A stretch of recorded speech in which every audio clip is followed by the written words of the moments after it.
മാതൃഭൂമി ദിനപത്രത്തിൽ കഴിഞ്ഞ ദിവസം വന്ന ഒരു വാർത്തയുടെ തലക്കെട്ട് തലസ്ഥാനം ആസ്ഥാനമായി ഗവേഷണ ക്ലസ്റ്റർ കൈകോർത്ത് 8 കേന്ദ്ര സ്ഥാപനങ്ങൾ എന്നാണ്. തലസ്ഥാനം ആസ്ഥാനമായി ഗവേഷണ ക്ലസ്റ്റർ കൈകോർത്ത് 8 കേന്ദ്ര സ്ഥാപനങ്ങൾ എന്നാണ്. തിരുവനന്തപുരം കേരളത്തിന്റെ തലസ്ഥാനമാണ്. തിരുവനന്തപുരത്ത് 8 കേന്ദ്ര സ്ഥാപനങ്ങൾ പ്രവർത്തിക്കുന്നുണ്ട്. ഈ സ്ഥാപനങ്ങളെല്ലാം ഒന്നിച്ച് ഒറ്റ ക്ലസ്റ്ററായി പ്രവർത്തിക്കാൻ തീരുമാനിച്ചു. അതിന്റെ ധാരണാപത്രം 8 സ്ഥാപനങ്ങളുടെ മേധാവികൾ ഒപ്പുവെച്ചിരിക്കുന്നു. ഇതാണ് വാർത്ത. അത് കേരളത്തിന്റെ ഗവേഷണത്തിൽ വലിയ മുന്നേറ്റമുണ്ടാക്കും. അതിനു വേണ്ടിയിട്ടാണ് ക്ലസ്റ്റർ രൂപത്തിൽ പ്രവർത്തിക്കാൻ തീരുമാനിച്ചത് എന്നാണ് വാർത്തയിൽ പറയുന്നത്. സ്ഥാപന മേധാവികൾ അക്കാര്യം പങ്കുവെക്കുകയും ചെയ്യുന്നുണ്ട് മാതൃഭൂമി ദിനപത്രത്തിന്റെ വാർത്തയിൽ. ഈ വാർത്തയ്ക്ക് പിന്നാലെ BJPയുടെ സംസ്ഥാന അധ്യക്ഷൻ രാജീവ് ചന്ദ്രശേഖർ അദ്ദേഹത്തിന്റെ എക്സ് പേജിൽ ഒരു പോസ്റ്റ് ഇട്ടിരുന്നു. അതിൽ പറയുന്നത്, കഴിഞ്ഞ ലോക്സഭാ തെരഞ്ഞെടുപ്പ് ഘട്ടത്തിൽ ഞാൻ ജനങ്ങൾക്ക് നൽകിയ ഒരു വാഗ്ദാനമാണ്.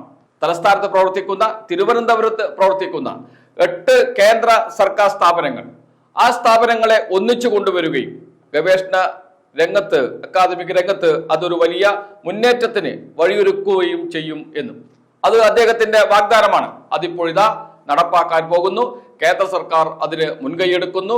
കേന്ദ്ര സർക്കാർ സ്ഥാപനങ്ങളുടെ മേധാവികൾ ഒന്നിച്ചിരിക്കുന്നു, ചർച്ച ചെയ്യുന്നു, ധാരണാപത്രം ഒപ്പിട്ടിരിക്കുന്നു. ആ സ്ഥാപന മേധാവികളെ അഭിനന്ദിക്കുന്നു. കേരളത്തിന്, പ്രത്യേകിച്ച് തിരുവനന്തപുരത്തിന് അതൊരു വലിയ മുന്നേറ്റമാകും എന്നാണ് രാജീവ് ചന്ദ്രശേഖർ അദ്ദേഹത്തിന്റെ എക്സ് പേജിൽ പോസ്റ്റ് ചെയ്തത്. ഇതൊന്നുമല്ല കാര്യം. ചില വാർത്തകളൊക്കെ ഇത് സംബന്ധിച്ച് പല ഭാഗത്തും വന്നിരുന്നു. ഇന്നിതാ മറ്റൊരു എക്സ് പോസ്റ്റ് കൂടി വന്നിരിക്കുന്നു. അത് മറ്റാരുടേതുമല്ല, തിരുവനന്തപുരം MP ശശി തരൂരിൻ്റെതാണ്. അദ്ദേഹം രാജീവ് ചന്ദ്രശേഖരനെ അഭിനന്ദിച്ചുകൊണ്ട് രംഗത്ത് വരുന്നു. അതിൽ പറയുന്ന കാര്യമുണ്ട്, അദ്ദേഹത്തിന്റെ പോസ്റ്റിൽ പറയുന്ന കാര്യമാണ്, ഇത് എന്റെ ഒരു ഐഡിയ ആയിരുന്നു, ഞാനിത് കുറെ കാലം കൊണ്ടു നടന്നതാണ്. 2ാം UPA സർക്കാരിന്റെ കാലത്ത് ഇക്കാര്യം കേന്ദ്ര സർക്കാരിന്റെ ശ്രദ്ധയിൽപ്പെടുത്തിയിരുന്നു. കേന്ദ്ര സർക്കാരിന്റെ സഹായമില്ലാതെ, പങ്കാളിത്തമില്ലാതെ ഈ പദ്ധതി മുന്നോട്ട് കൊണ്ടുപോകാൻ കഴിയില്ല. പക്ഷേ അന്ന് അത് കഴിഞ്ഞിട്ടില്ല, അത് നടന്നില്ല, അത് എന്തോ കാരണത്താൽ മുടങ്ങി. ഇപ്പോൾ ഇതാ അത് സംഭവിച്ചിരിക്കുന്നു. അതിന് പിന്നിൽ പ്രവർത്തിച്ചത് രാജീവ് ചന്ദ്രശേഖറാണ്. രാജീവ് ചന്ദ്രശേഖരെ ഞാൻ അഭിനന്ദിക്കുന്നു എന്നാണ് ശശി തരൂരിന്റെ പോസ്റ്റ്. സ്വാഭാവികമായും ശശി തരൂർ ഇപ്പോൾ എവിടെ നിൽക്കുന്നു എന്ന ചോദ്യമൊക്കെ ഉയർന്ന ഘട്ടത്തിലാണ് ഈ അഭിനന്ദന പോസ്റ്റ് വരുന്നത് എന്നത് പ്രത്യേകം ശ്രദ്ധിക്കണം.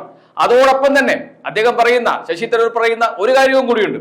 ശശി തരൂർ പറയുന്നത്, എന്റെ എതിരാളിയായി മത്സരിച്ച, അതാണ് ഏറ്റവും പ്രധാനപ്പെട്ട കാര്യം, എന്റെ എതിരാളിയായി മത്സരിച്ച രാജീവ് ചന്ദ്രശേഖർ മുൻകൈയെടുത്താണ് ഈ പദ്ധതി ഇപ്പോൾ നടപ്പാക്കുന്നത്, ഈ പദ്ധതിയുടെ പൂർത്തീകരണം സംഭവിച്ചിരിക്കുന്നത്.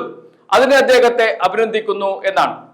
ഇത് പറയുമ്പോൾ നാം ഓർക്കണം, തിരുവനന്തപുരത്ത് രാജീവ് ചന്ദ്രശേഖറും ശശി തരൂരും തമ്മിലുണ്ടായ മത്സരം ലോക്സഭയിലേക്ക് കടുത്ത മത്സരമാണ് നടന്നത്. ചെറിയ വോട്ട് വ്യത്യാസത്തിനാണ് അന്ന് ശശി തരൂർ ജയിച്ചു പോവുകയും ചെയ്തിരിക്കുന്നു. ശശി തരൂർ ഇപ്പോൾ ഒരു കാര്യം വ്യക്തമാക്കിയിട്ടുണ്ട്, ഇനി ഞാൻ തിരുവനന്തപുരത്ത് മത്സരിക്കുന്നില്ല എന്ന്. പാർലമെന്റ് രാഷ്ട്രീയത്തിലേക്ക് ഇനി ഇല്ല എന്ന് അദ്ദേഹം പരസ്യമായി പ്രഖ്യാപിച്ചിട്ടുണ്ട്. അതിൽ അദ്ദേഹം ഉറച്ചു നിൽക്കുമോ എന്നറിയില്ല. അങ്ങനെയുള്ള ശശി തരൂർ തന്റെ എതിരാളിയായ BJP നേതാവായ രാജീവ് ചന്ദ്രശേഖരനെ അഭിനന്ദിച്ചുകൊണ്ട് രംഗത്ത് വരുമ്പോൾ സ്വാഭാവികമായും അടുത്ത തവണ ശശി തരൂർ മത്സരിച്ചാൽ ആരായിരിക്കും എതിർ സ്ഥാനാർത്ഥി? രാജീവ് ചന്ദ്രശേഖർ തന്നെയായിരിക്കും, സംശയമേ ഇല്ല. അതുകൊണ്ട് തന്നെ ഇങ്ങനെ ഒരു അഭിനന്ദനം ശശി തരൂറിന് നൽകുമ്പോൾ അതൊരു രേഖയാകും, അത് വാർത്തയാകും. എന്തിനാണ് അങ്ങനെ ചെയ്യുന്നത് എന്ന ചോദ്യം ഉയർന്നു വരും. സ്വാഭാവികമായും കോൺഗ്രസ്സുകാർ തന്നെ പറയുന്നത് ശശി തരൂർ തന്റെ പിൻഗാമിയെ പ്രഖ്യാപിക്കുകയാണ് എന്നാണ്. തന്റെ പിൻഗാമി തിരുവനന്തപുരത്ത് അത് ആരാണ് എന്ന് പ്രഖ്യാപിക്കുകയാണ് ശശി തരൂർ ചെയ്യുന്നത് എന്നാണ് കോൺഗ്രസ് നേതാക്കൾ തന്നെ പറയുന്നത്. എന്തിനാണ് ഇത്തരം ഒരു ഘട്ടത്തിൽ തദ്ദേശ സ്വയംഭരണ സ്ഥാപനങ്ങളിലേക്ക് തെരഞ്ഞെടുപ്പ് നടക്കാൻ പോകുന്നു, അത് കഴിഞ്ഞ് നിയമസഭയിലേക്ക് തെരഞ്ഞെടുപ്പ് നടക്കാൻ പോകുന്നു, അങ്ങനെയുള്ള ഒരു ഘട്ടത്തിൽ എന്തിന് ശശി തരൂർ ഇത് പറഞ്ഞു? അതോടൊപ്പം രാജീവ് ചന്ദ്രശേഖർ മുന്നോട്ട് വെക്കുന്ന ഒരു പുതിയ രാഷ്ട്രീയ ലൈനുണ്ട്. കഴിഞ്ഞ കാലങ്ങളിൽ BJP മുന്നോട്ട് വെച്ച രാഷ്ട്രീയ ലൈനിൽ നിന്ന് വ്യത്യസ്തമായ മറ്റൊരു വഴിയിലൂടെയാണ് അദ്ദേഹം സഞ്ചരിക്കുന്നത്. അദ്ദേഹം മുന്നോട്ട് വെക്കുന്നത് വികസിത് കേരളം എന്നാണ്, വികസിത കേരളം എന്നാണ്. മോദിയുടെ സ്വപ്നമാണ് വികസിത കേരളം. അതിനുവേണ്ടിയാണ് പ്രവർത്തിക്കുന്നത്. ഇന്നലെ വരെ ഹൈന്ദവതയിൽ ഊന്നിയ പ്രവർത്തനമാണ് BJPയും സംഘപരിവാർ സംഘടനകളും കേരളത്തിൽ നടത്തിയിരുന്നത് എങ്കിൽ ഇന്നത് മാറി വികസന ചർച്ചയിലേക്ക് കൊണ്ടുവരുവാൻ രാജീവ് ചന്ദ്രശേഖർ നല്ല ശ്രമം നടത്തുന്നു. അങ്ങനെ നടത്തുന്ന രാജീവ് ചന്ദ്രശേഖറിന് ഇതാ അദ്ദേഹത്തിന്റെ കിരീടത്തിൽ ഒരു പെൺതൂവൽ. ആ പെൺതൂവൽ വെച്ചു നൽകുന്നത് ആരാണ്? ശശി തരൂരാണ്. അതിലൂടെ ശശി തരൂർ നൽകുന്ന സന്ദേശം എന്താണ്? അടുത്ത ലോക്സഭാ തെരഞ്ഞെടുപ്പിൽ തിരുവനന്തപുരത്ത് മത്സരിക്കും രാജീവ് ചന്ദ്രശേഖർ എന്ന കാര്യത്തിൽ യാതൊരു സംശയവുമില്ല. അതിനുവേണ്ടിയാണ് അദ്ദേഹം ഇവിടെ നിൽക്കുന്നത് തന്നെ. അതിനു മുമ്പ് നിയമസഭയിലേക്ക് ഒരു കൈ നോക്കാൻ സാധ്യതയുണ്ട് എന്ന വാർത്തകൾ പുറത്തു വരുന്നുണ്ട്. ആ ഒരു ഘട്ടത്തിൽ ഈ അഭിനന്ദനം എന്ത് സന്ദേശമാണ് നൽകുന്നത്?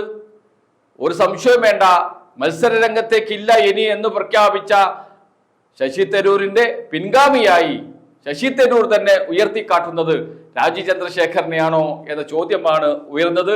എന്തായാലും വാർത്തകളിൽ ഇതുവരെയും ശശി തരൂരിന്റെ പോസ്റ്റ് ചർച്ചയായി വന്നിട്ടില്ല. വരും ദിവസങ്ങളിൽ അതൊരു രാഷ്ട്രീയ ചർച്ചയ്ക്ക് ഇടയാക്കും എന്ന കാര്യത്തിൽ സംശയമേ ഇല്ല. അതിലേക്ക് തന്നെയാണ് കാര്യങ്ങൾ പോകുന്നത്.